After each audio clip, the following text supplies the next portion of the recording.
Magic, Chapter 15. I watched the place where Susie had been, then turned around. I walked slowly the rest of the way home, knowing Jay would be there.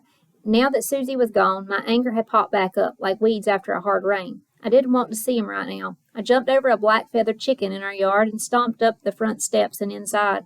I was right that Mama wasn't home. As I put my books down on the table, Jay cut his eyes at me and went back outside, letting the screen door slam behind him. If he wanted to be like that, fine. I grabbed the metal canister of rice Mama kept on the counter, the shaking grain sounding like a rattlesnake's warning. Mama was probably still at her stall. She'd come home soon to start dinner, but I didn't care. I was hungry, more than I could ever remember being. I wanted a bowl of rice now. I pried the tight lid open, working it back and forth. A powdery smell hit my nose, along with a light puff of rice dust. Before I could start cooking, I heard a voice and froze. I'm telling. Jay stood in the doorway, a slight sweat stain wringing the neck and underarms of his shirt.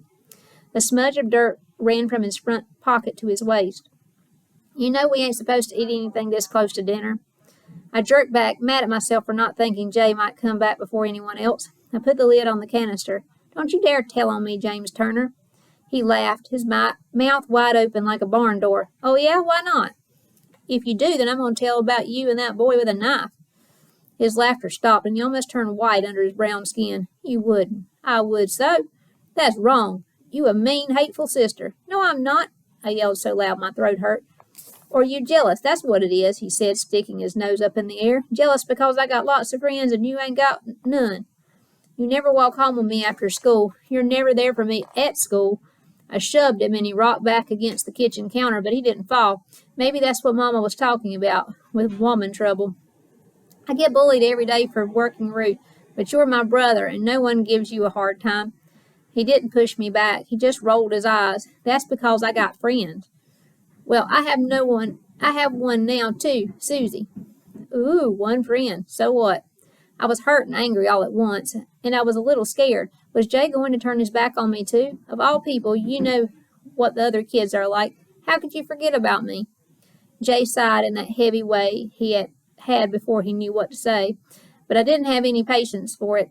I pinched him in the arm with all my strength. His face was furious, but he didn't hit me back like he usually would. You're not going to hit me back? He shook his head slowly. I shouldn't hit you because you only a girl. I saw red. I was so mad. I jumped at him, sending him to the floor. He pushed me hard. I kicked out, and my foot scraped his cheek. Jay made a sound like a growling dog as he scrambled up and ran at me. I swung at him, and he ducked out of the way, but he smacked his head against the counter. I laughed until he threw the canister of rice at me. Then it was my turn to duck. The canister flew across the room and hit a cabinet, spraying rice grains all over Mama's clean floor. Uh-oh, we said at the same time. That took the fight out of us. We both stood there breathing hard, staring at the wash of rice grains that had tumbled out of the canister and spread to almost every corner of the kitchen. I pressed my back against the counter and slid down to sit on the floor. We never used to have secrets from each other, Jay. We used to have them from other people. Okay. He sat down on the floor across from me and ran his hands over his face like Doc did when he was thinking really hard on a problem. It's just I don't know how to talk to you about this stuff. You can tell me anything. We're brother and sister. Even more, we're twins. Well, that's supposed to be special. I know. I'm sorry, Jessie, he said. Me too. I'm really sorry. I felt sick to my stomach. My belly churned from worrying. This fight with Jay, on top of everything else, left me feeling so cold inside. I shivered thinking about Letty, Deputy Collins, and that voice in the marsh. Was I a witch? Was I evil? I just wanted us to be like we were before, telling each other things, being friends. He rubbed his arm where I'd hit him. I want that too. Okay, I said, does that mean I can ask about your blood brother? He shrugged, then leaned back against the other side of the counter. Our legs both stuck out in front of us, making an L shape. I didn't press him about it because he could be stubborn and not want to talk at all, but I was so curious. Nosy, Jay would call it. Only if I can ask you about Susie. I guess so. She's new this year in my class. She's been friendly to me since the first day, and we sit together most lunchtime. I hesitated, realizing I didn't know a lot about her. Not what school she went to before or who her family was, even though it seemed to me that they probably had money. All I knew was that she was a little strange, like me, and she didn't seem to care about what any other kid said. After a moment, I could only come up with a not good enough word. Nice, I finished. Yeah, Tony is nice too. I said, to keep him talking. I don't know, he said, lying back on the floor. Tony asked me, and I've been knowing him, so I figure why not? He still looked like my brother, but there was something in his face now that made him look a little older. I was fascinated and terrified, and I wondered if he could see the same changes in me. I don't want us to grow apart, I blurted out. I still want us to be close, even after we grow up, like Mama and Doc. The Doc didn't come here until Daddy was gone, when Mama needed help. We only had stories about him before that. Do you think he didn't like Daddy? I asked. How could anybody not like him? Nobody in their right mind, anyway.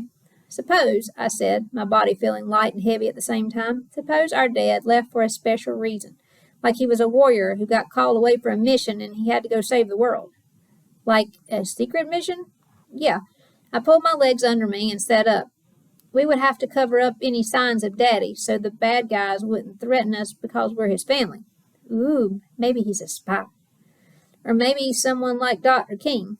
He laughed hard now. You think Martin Luther King is your daddy, our daddy? That he secretly run around calling himself Danny Turner out here in South Carolina? You're crazy. No, not that he's actually Dr. King. That he's someone who... I lay back on the floor and looked up at the ceiling, frustrated. You don't understand. No, I get it. I'm just messing with you. I think the same thing sometimes. Like Daddy had to leave without telling us anything to protect us. His voice sounded far away. But other times, I don't think that's what really happened. I stayed on my back, then put my bare feet up against the wall. My toes were straight, but dirty. The cuts from scratching mosquito bites I got over the summer were now fading thanks to the cocoa butter Mama made me rub on my legs at night.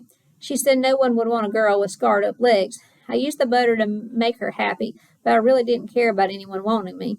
Maybe when I grew up, but now I had more important things to think of. Then what do you think he is?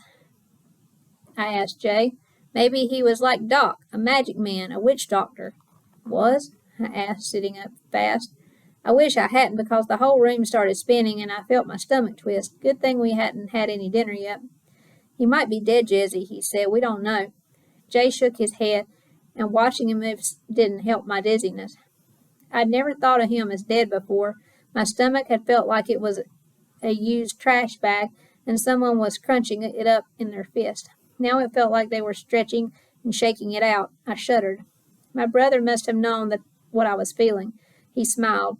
It's nice to think him alive, though, fighting bad guys like a hero. Yeah, I agree. You have blood on your face, and your dress got a rip. Jay was right. I'd have to sew it up really fast. We'd better get this rice and us cleaned up before Mama gets home. Too late for that now. Mama's voice boomed across the room, filling my chest with that sound.